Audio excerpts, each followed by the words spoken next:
বেগম খালেদা জিয়ার অসুস্থতার খবরের সাথে সাথে একই সাথে তার সন্তান জনাব তারেক রহমান দেশে ফিরছেন না কেন, কবে ফিরবেন, এই আলোচনা ভীষণ ডালপালা মেরেছিল, তর্ক বিতর্ক হয়েছে। এমনকি জনাব তারেক রহমানকে একটা স্ট্যাটাস দিয়ে তার কিছু সমস্যার কথা জানাতে হয়েছে।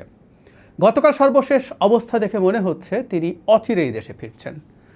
সেটা মনে করা যথেষ্ট কারণ আছে, সেটা নিয়ে কথা বলতে চাই।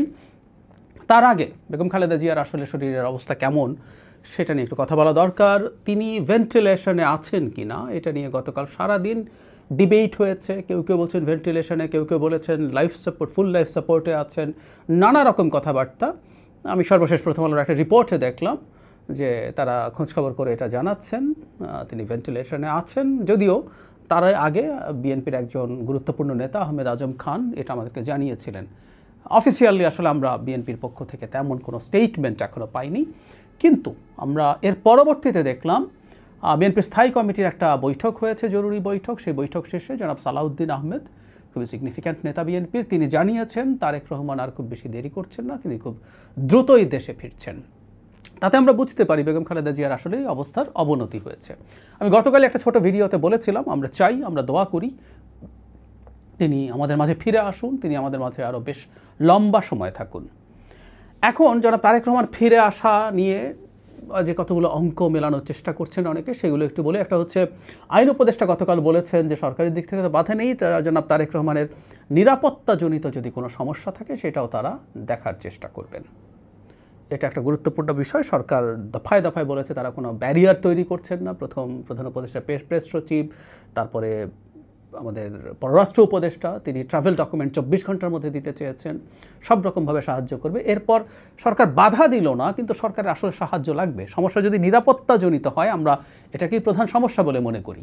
দেশের অভ্যন্তরে এবং বৈদেশিক অনেক শক্তি জনাব তারেক রহমানকে যদি হত্যা করতে পারেন, অনেক সুবিধা তাদের আছে। সেই কারণে তিনি যদি রাষ্ট্রীয় এক্সট্রা নিরাপত্তা পান, সেই সূত্রে জানা যায় যদি নির্বাচনের তফসিল ঘোষণা করা হয়ে যেত, তাহলে তিনি তার এই সিকিউরিটি থ্রেটের কথা জানালে এসএসএফের নিরাপত্তা তিনি পেতে পারতেন। মানে অন্যান্য যে বাহিনীগুলো আছে সেই তুলনায় স্পেশাল সিকিউরিটি ফোর্স বা এসএসএফের নিরাপত্তা নিশ্চিতভাবেই তার জন্য অনেক বেশি বেটার কাজ করতো, অনেক বেশি কাজ করতো। এসএসএফ আমরা সাধারণ অর্থে জানি, আমি এসএসএফের আইনটা দেখছিলাম, 21 সালে এটা নতুন করে হয়েছে, আবার আগে তো ছিলই। তো সেই আইনে রাষ্ট্রপতি এবং আমরা সোফার যেটা জানি আর কি, যে রাষ্ট্রপতি এবং প্রধানমন্ত্রী মূলত এই এসএসএফের নিরাপত্তার সুবিধা পাবেন বাই ডিফল্ট। এখন যেহেতু প্রধানমন্ত্রীর জায়গায় প্রধান উপদেষ্টা আছে, তিনি পাচ্ছেন। আর রাষ্ট্র বা সরকার চাইলে যে কোনো সময় যে কোনো ব্যক্তিকে, বিদেশি বা দেশি যে কোনো ব্যক্তিকে অতি গুরুত্বপূর্ণ ব্যক্তি হিসেবে ঘোষণা করে তাকে এসএসএফ নিরাপত্তা দিতে পারেন। আমাদের নিশ্চয়ই চোখে পড়েছে গতকালই সরকার একটা প্রজ্ঞাপন জারি করে বলেছে বেগম খালেদা জিয়া এখন থেকে অতি গুরুত্বপূর্ণ ব্যক্তি, তাকে সেটা ঘোষণা করা হয়েছে। সেই প্রজ্ঞাপনে তাকে এসএসএফের নিরাপত্তাও দেয়া হবে সেই ঘোষণার মাধ্যমে। কেউ কেউ বলার চেষ্টা করছেন এটার মাধ্যমে জনাব তারেক রহমানকে এসএসএফের নিরাপত্তা দিয়ে দেয়া যাবে তার সন্তান হিসেবে। আমার কাছে কথাটা সঠিক বলে মনে হয় না। আমরা এই যে আইনটা আমি পড়ছিলাম, বাহিনীর ক্ষমতা ও দায়িত্ব আর্টিকেল ধারা 8-এর 3-এ আছে একদম স্পষ্টভাবে বাহিনী রাষ্ট্রপতি, প্রধানমন্ত্রী বা ক্ষেত্রমতো অন্তর্বর্তী সরকারের প্রধান উপদেষ্টা এবং অতি গুরুত্বপূর্ণ ব্যক্তির নিরাপত্তার বিঘ্ন ঘটাইতে পারে এরব ব্লা ব্লা ব্লা। তার মানে যাকে ঘোষণা করা হবে, এবং আমি প্রজ্ঞাপনটা পড়ে দেখলাম খালেদা জিয়ার পরিবারের কথা উল্লেখ নেই, শুধুমাত্র বেগম খালেদা জিয়াকে এই অতি গুরুত্বপূর্ণ ব্যক্তি ঘোষণা করা হয়েছে এবং তাকে এসএসএফ সুবিধা দেওয়া হচ্ছে। একটা কথা আমরা মনে রাখবো, রাষ্ট্রপতি এবং প্রধানমন্ত্রীর বাইরে তার পরিবারের সব সদস্য এসএসএফের নিরাপত্তা বাই ডিফল্ট এভাবে পেয়ে যান না। সুতরাং বেগম খালেদা জিয়ার এই এসএসএফ জনাব তারেক রহমানকেও কাভার করবে, আমার কাছে এটা সঠিক বলে মনে হয় না। আমি ধারণা করি বেগম খালেদা জিয়ার ওখানে এসএসএফ থাকার কারণ হচ্ছে জনাব তারেক রহমান যখন তাকে দেখতে যাবেন সেই জায়গায় যেন তিনি সিকিওর থাকেন। নাহলে বেগম খালেদা জিয়া যেহেতু ওখানে আছেন এবং তিনি খুব পটেনশিয়াল মারাত্মক থ্রেটের মধ্যে আছেন, আমার কাছে সেটাও ঠিক মনে হয় না। তিনি অত্যন্ত অসুস্থ একজন মানুষ। বাংলাদেশে যারা মনে করেন বেগম খালেদা জিয়া আর অনেক বড় বাধা তৈরি করছে, সেটা আসলে তাদের ওই রকমভাবে তার উপর আক্রমণ, হামলা হওয়ার সম্ভাবনা তুলনামূলকভাবে কম। এই কারণে জনাব তারেক রহমান, আমি যতদূর বুঝতে পারি, তাকে এসএসএফ নিরাপত্তার জন্য আলাদাভাবে অতি গুরুত্বপূর্ণ ব্যক্তি ঘোষণা করতে হবে। সরকার সেই কাজটা হয়তো করবে, আমি আবারও বলছি নিশ্চিত নই। এটা তফসিল হয়ে গেলে তখন তার জন্য এইটা পাওয়া সহজ হয়, বা তার আগেও এটা ইনফ্যাক্ট যে কোনো সময় করতে পারে, এটা তফসিলের সাথে সম্পর্ক নেই। আমি আইনটা পড়লাম, সরকার যে কোনো সময় ঘোষণাটা করতে পারে। সো আমি ধারণা করি যে এসএসএফের নিরাপত্তা যদি তিনি পাওয়ার পরে তার জন্য দেশে সিকিউরড অবস্থায় থাকা সম্ভব হবে। তিনি সম্ভবত এটার অপেক্ষাই করছিলেন।